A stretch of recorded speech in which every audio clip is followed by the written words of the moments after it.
machine en soi, bah, vous avez moins de jus à mettre sur ces micro mouvements de stabilité et plus sur est-ce que je travaille le pec ou pas, si telle est la priorité. Vous êtes plus spécifique.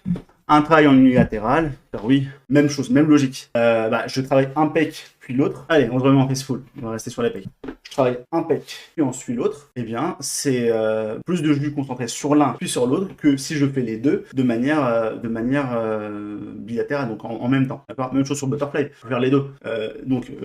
Exercice d'isolation. Là, je déroule les coudes, je fais ça. C'est moins de jus au niveau des pecs, du moins des deux pecs, que si je fais juste ça. Voilà. Donc que si je fais juste un pec puis l'autre. Voilà.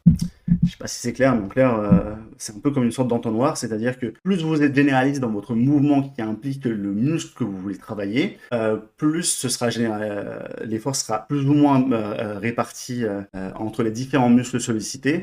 Idem au sein même d'un groupe musculaire, plus vous utilisez juste une partie de ce groupe musculaire, un côté de ce groupe musculaire, puis ensuite l'autre, donc pec droit, pec gauche, et plus vous allez apporter de jus important, un pec, puis l'autre.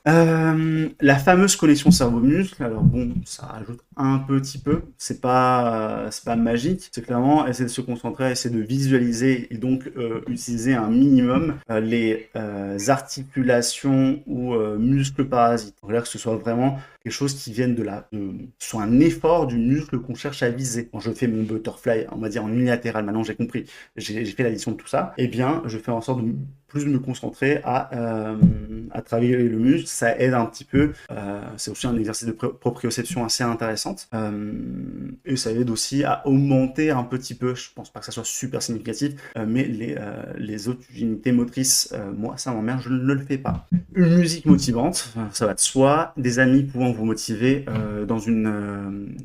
et tout ça dans une salle de sport qui vous convienne. Si vous avez des emmerdeurs, ça va être compliqué de bien s'entraîner. Et si vous avez des amis qui vous motivent, qui vous disent pour combien tu arrives à faire une répétition de plus que la semaine dernière. Alors que ce soit pas des paris un peu de mongol, du genre vas-y, soulève 100 kilos au développé couché alors que tu n'as jamais dépassé les 70.